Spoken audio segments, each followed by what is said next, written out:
ओम नमो भगवते वासुदेवाय।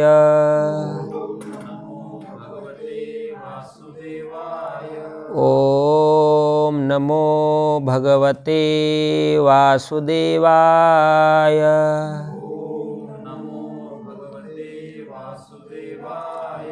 ओम नमो भगवते वासुदेवाय।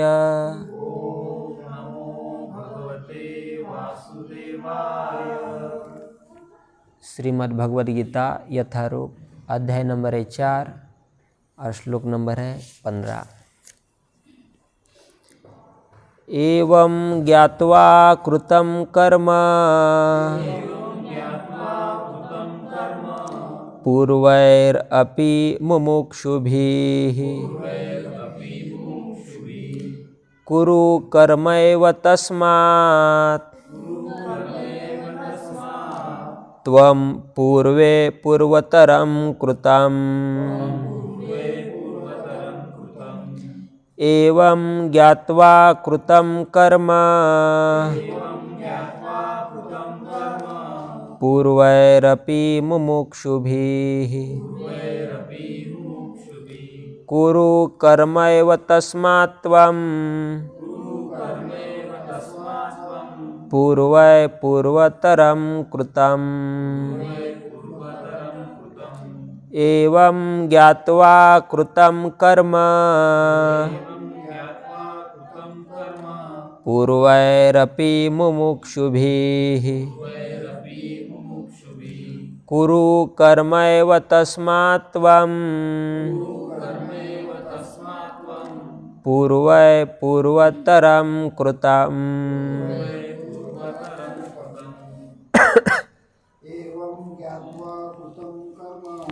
एवं ज्ञात्वा कृतं कर्म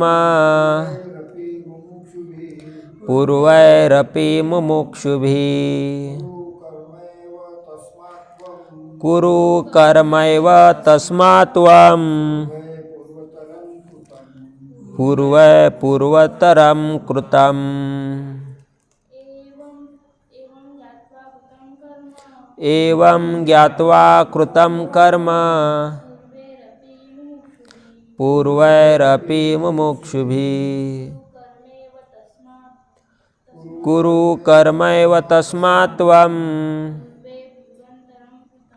पूर्वै पूर्वतरं कृतम्। इस श्लोक का अर्थ ऐसा है, प्राचीन काल में समस्त मुक्तात्माओं ने मेरी दिव्य प्रकृति को जान करके ही कर्म किया। अतः तुम्हें चाहिए कि उनके पदचिन्हों का अनुसरण करते हुए अपने कर्तव्य का पालन करो। तात्पर्य है श्रील प्रभुपाद जी द्वारा, मनुष्य की 2 श्रेणियां हैं। कुछ के मनों में दूषित विचार भरे रहते हैं और कुछ भौतिक दृष्टि से स्वतंत्र होते हैं। कृष्ण भावनामृत इन दोनों श्रेणियों के व्यक्तियों के लिए समान रूप से लाभप्रद है।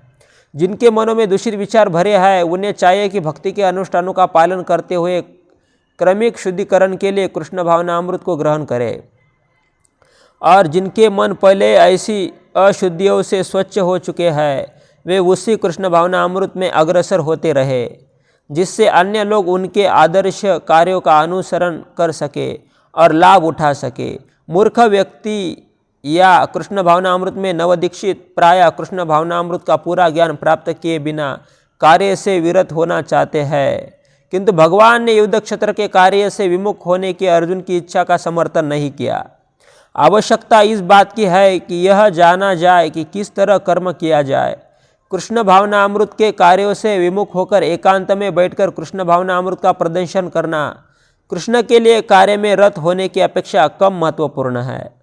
यहाँ पर अर्जुन को सलाह दी जा रही है कि वह भगवान के अन्य पूर्व शिष्यों यथा सूर्यदेव विवस्वान के पदचिन्हों का अनुसरण करते हुए कृष्ण भावनामृत में कार्य करे। अतः वे उसे सूर्यदेव के कार्यों को संपन्न करने के लिए आदेश देते हैं, जिसे सूर्यदेव ने उनसे लाखों वर्ष पूर्व सीखा था। यहाँ पर भगवान कृष्ण के ऐसे सारे शिष्यों का उल्लेख पूर्ववर्ती मुक्त पुरुषों के रूप में हुआ है, जो कृष्ण द्वारा नियत कर्मों को संपन्न करने में लगे हुए थे। श्रील प्रभुपाद की जय। नमो विष्णुपादाय कृष्णप्रेष्ठाय भूतले श्रीमते भक्तिवेदांत स्वामीति नामिने नमस्ते सारस्वते देवे गौरवाणी प्रचारिणे निर्विशेषा शून्यवादी पाश्चात्य देश तारिणे जय श्री कृष्ण चैतन्य प्रभु नित्यानंद श्री अद्वैत गदाधर श्रीवास आदि गौरभक्तवृंद। हरे कृष्णा कृष्णा कृष्णा हरे हरे, हरे राम राम राम हरे हरे। हरे कृष्णा। तो आज की कथा में सभी भक्तों का बहुत बहुत स्वागत है। और आज हम श्री जगन्नाथ भगवान, बलदेव, सुभद्रा माई, गौर निताय और श्रील प्रभुपाद जी की कृपा से ये जो श्लोक है इसको समझने का प्रयास करते हैं। बहुत महत्वपूर्ण श्लोक है ये। तो हमने पहले सत्र में यहाँ तक आए थे। किसी को याद है भगवान अर्जुन को क्या कह रहे थे इस अध्याय में की शुरुआत में? अच्छा, कुछ पहले कई सारे सत्र में भगवान ने कहा था कि ये जो ज्ञान स्पेशल है वो मैंने किसको दिया था? सूर्य भगवान को दिया था। ये तो याद है? हाँ। फिर अर्जुन ने संशय किया, आपने सूर्य भगवान को कैसा दिया? आप तो अभी अभी पैदा हुए हैं, है ना? हमें भी कोई ऐसा बोलेगा तो हम ऐसा ही बोलेंगे।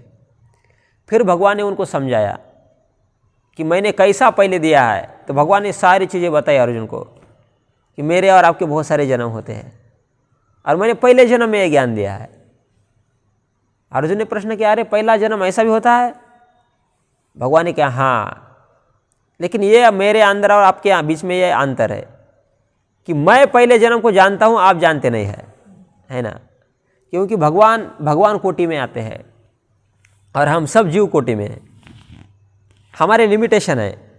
जीव मतलब कुछ भी नहीं भगवान के सामने। भगवान का स्वरूप विराट है, अनंत ब्रह्मांड उनके अंदर है। भगवान का ये स्वरूप है।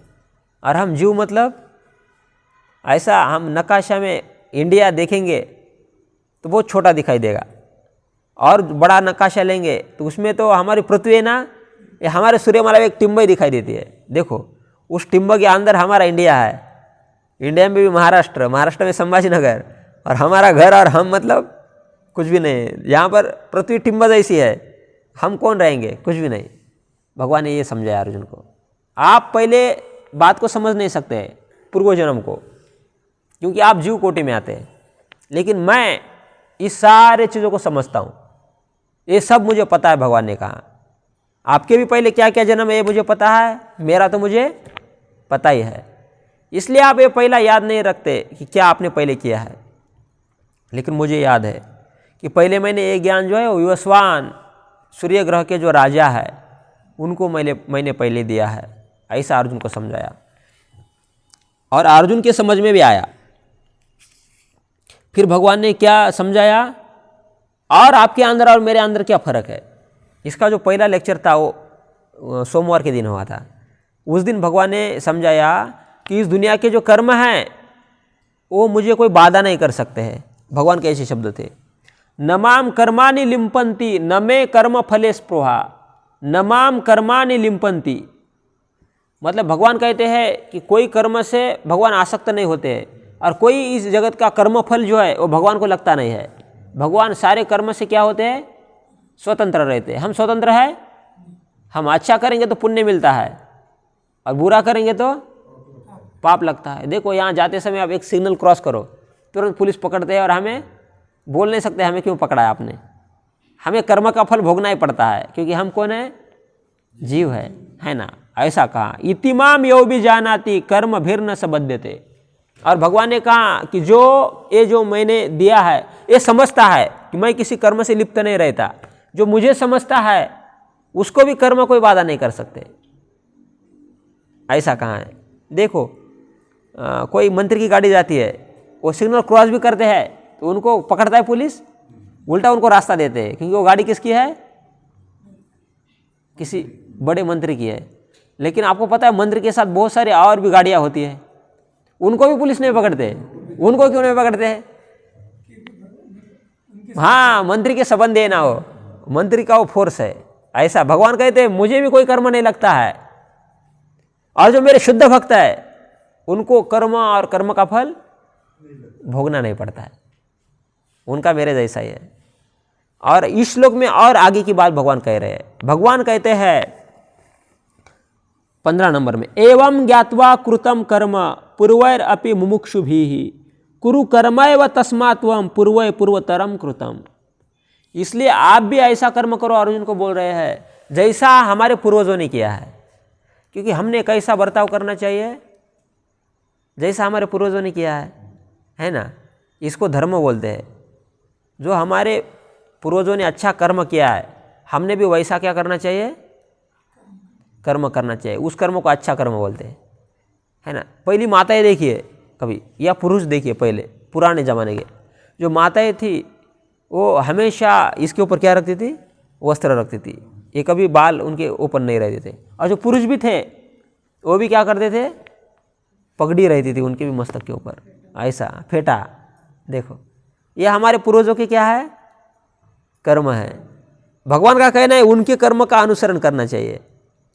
उसके पीछे बहुत सारा क्या है, साइंस है, साइंस है उसके पीछे, हम समझ नहीं सकते, है ना। हर एक चीज़ जो हमारे पूर्वज करते थे उसके पीछे कोई ना कोई कारण।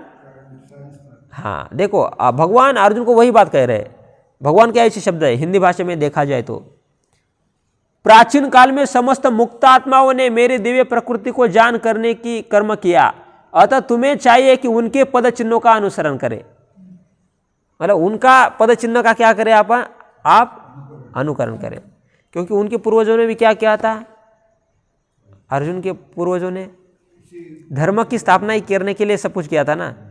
बहुत अच्छे कुल में जन्म हुआ था अर्जुन का, है ना। पंडु राजा बहुत धर्मज्ञ थे, उनके कुल में उनका जन्म हुआ था। उन्होंने क्या कर्म किया, उनके जो पिता थे उन्होंने क्या कर्म किया, तो इनका वंश बड़ा विशेष है, भगवान से आता है ना। एक क्षत्रिय कुल में आते हैं, इसलिए आप क्षत्रिय, ये भगवान उनको क्या कर रहे हैं, याद दिला रहे हैं कि आप क्षत्रिय है और आपके पूर्वजों ने भी कौन सा कार्य किया है, क्षत्रिय जैसा कार्य कर्म किया है, और आप भी कौन सा कर्म करो।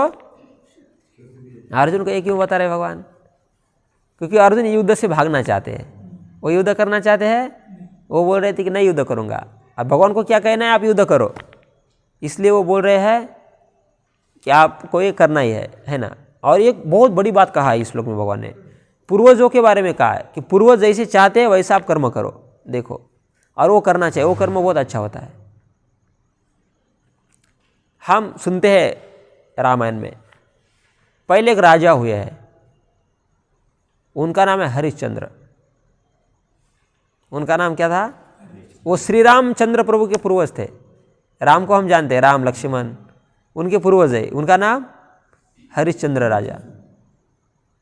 उनको एक ऋषि ने आए थे उनके घर में, स्वप्न में आए थे वो, और उन्होंने मांगा था, जब ऋषि मुनि के घर में आते थे कोई ऋषि मुनि, तो उनको बहुत पूजा करते थे और उनको बोलते थे कि कौन सी क्या इच्छा है आपकी, आप हमारे यहाँ दर्शन देने के लिए आए हैं, आपको क्या चाहिए, फिर चलो दान करते थे।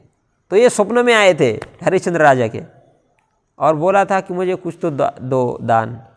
हरिश्चंद्र राजा ने बोला क्या चाहिए आपको, तब उन्होंने कहा कि आपका सारा राज्य मुझे दे दीजिए। वो विश्वामित्र ऋषि थे,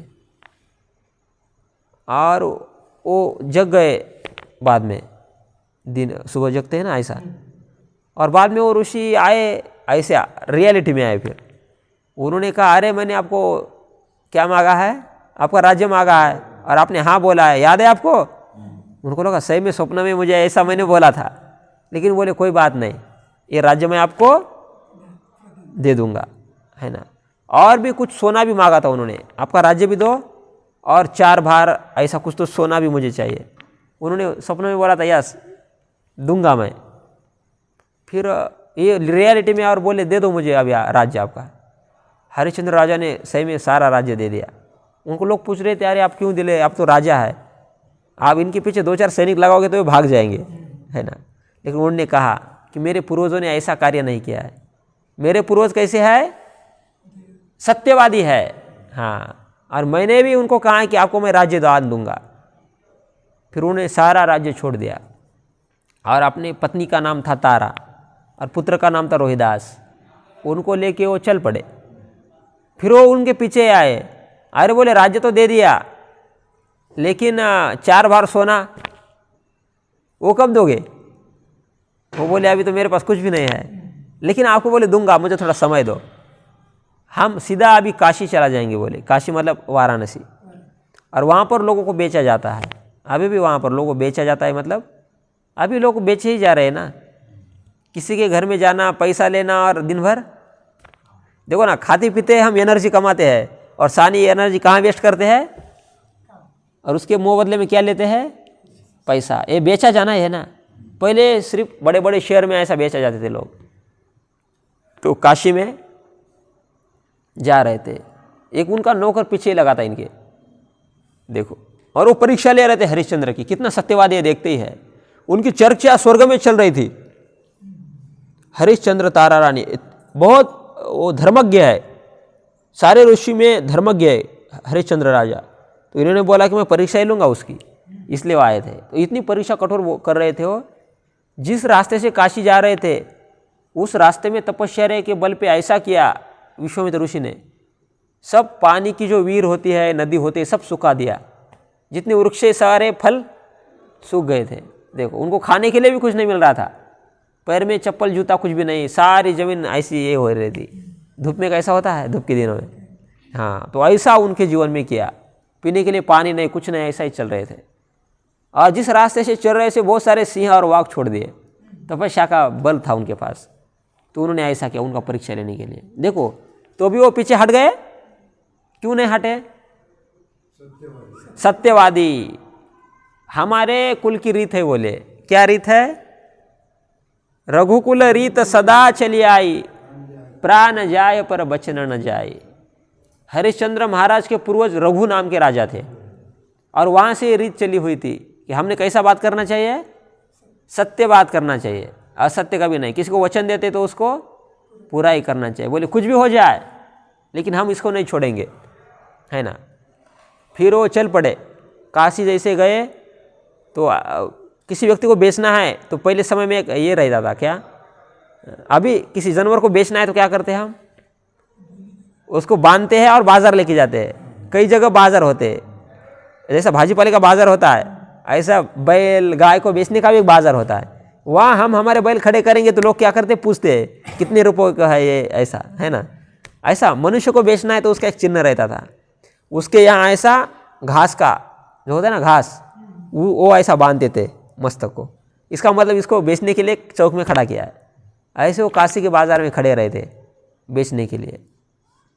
फिर इन तीनों को ग्राहक, सबसे पहले ग्राहक जो तारा रानी थी उसको लगा। वो ग्राहक ऐसा था, एक प्रसिद्ध वेश्या थी काशी की। उन्होंने बोला अरे तो रानी है इतनी सुंदर, इसको हम खरीद लेंगे तो हमारा ये व्यवसाय कैसा चलेगा, बहुत अच्छा चलेगा। तो उन्होंने उसको खरीद लिया, रानी को। और जो छोटा बच्चा था उसको भी ग्राहक लग गया। एक जगह एक ब्राह्मण लेके जा रहा था, और इनको ग्राहक लगना बाकी था ना, इनको भी बाद में अंत में ग्राहक लग गया। उनको एक ग्राहक लगा स्मशान भूमि में, जो, हाँ, काशी में स्मशान भूमि बहुत बड़ी है, वहाँ पर हमेशा प्रेत आते ही रहते और जलते रहते।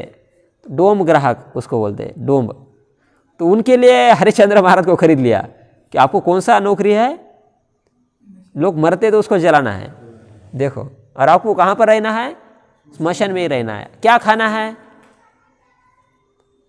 जब एक प्रेत जलता था तो क्या 1.25 गज चावल और एक 100 मीटर का कपड़ा मिलता था। वो कपड़ा लेना, मालिक को देना, और चावल जो है वहाँ पर पकाना और खुद खाना। ये ग्राहक किसको मिल गया? वो इनको लेके गया, है ना। लेकिन इसको जब लेके जा रहे थे तो प्रार्थना बहुत कर रही थी लोगों को कि अरे वेश्या मुझे लेके जा रहे हैं और मैं तो बहुत बड़ी पतिव्रता हूँ, ऐसा उन्होंने बोला, और ये अच्छा नहीं है हमारे लिए, है ना। तब एक ब्राह्मण वहाँ पर आया था जिसने इसको खरीद लिया था, छोटे बच्चे को, जिसका नाम क्या था, रोहिदास, हाँ। तो उसको कहा कि अरे ये माता और पुत्र है, इनको अलग अलग मत लेके जाइए, बहुत रोएगा ये, तो इसकी माता को भी आप खरीद लीजिए, ऐसा आइडिया दिया लोगों ने। तो फिर उन्होंने उसको भी खरीद लिया, और उसने कहा कि हमारे घर में बहुत सारे लोग आते हैं, हम तो ब्राह्मण हैं तो हम बहुत खिलाते हैं, ऐसा यहाँ पर लोग आते हैं ना वाराणसी में बहुत सारे, तो आप सिर्फ स्वयंपाक घर में क्या काम करना है आपको, ये पकाना है बस। तो फिर वो और रोहिदास साथ में चले गए। देखो कितनी परीक्षा लिया उनकी। आगे चलकर वो रोहिदास को नौकरी लगा कि फूल लाना था ब्राह्मण के घर में पूजा के लिए, और इनको नौकरी लगा स्वयंपाक करने का, और राजा को नौकरी लगा है। देखो कितना दुख आया जीवन में। तो उन्होंने कहा हम असत्यवादी नहीं बोलेंगे, क्योंकि हमारे पूर्वजों ने क्या किया है वही हम करेंगे। देखो बाद में वो फूल लाते लाते वो मर गया, सर्पदंश हुआ उसको, फूलों के वृक्ष के ऊपर सर्प रहते हैं तो उसको वो मर गया। देखो ऐसा बाद में हुआ। बहुत और बहुत सारे दुख उनके जीवन में आए, ऐसा दिया है पुराणों में, लेकिन उन्होंने छोड़ा ये। देखो सत्यवादी थे वो, है ना। इसलिए यहाँ पर कह रहे हैं भगवान कि आप कौन सा कार्य करो अर्जुन, जो आपने पूर्वजों ने किया है। भगवान के शब्द क्या है, अतः तुम्हें चाहे कि उनके पद चिन्हों का अनुसरण करे। उनके पद चिन्हों का, किसके पद चिन्हों का, जो पूर्वज, हमारे पूर्वज कौन है, जैसे प्रभुपाद, उन्होंने जो कार्य किया है भगवत नाम का प्रचार, भगवत नाम का जप करना, कीर्तन करना, महाप्रसाद वितरण करना, तो हम भी कौन सा कार्य कर रहे हैं। देखो भगवान ने कितना बड़ा मैसेज इस श्लोक से दिया है हमें कि हमने भी कौन सा कार्य करना चाहिए जो हमारे पूर्वजों ने किया है।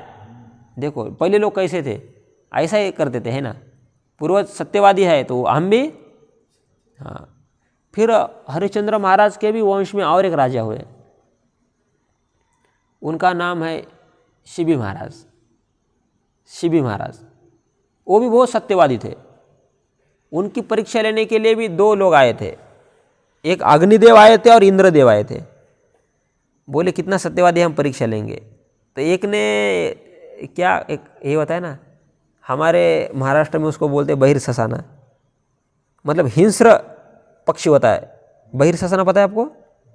नहीं। और एक ने वो धारण किया छोटा सा पंछी, चिमनी, ऐसा स्वरूप, और वो उसके पीछे लगा, चिमनी जो रहती है छोटी सी कबूतर, हाँ, उसको खाने के लिए।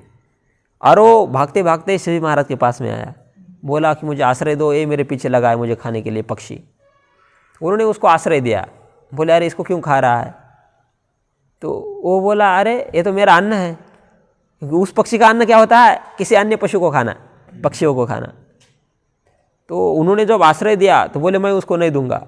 तो वो बोला कि अरे आप नहीं दोगे तो आपको पाप लगेगा, मैं बहुत भूखा हूँ, आपको बहुत उसकी दया आ रही है तो आपके शरीर का मांस दे दो खाने के लिए।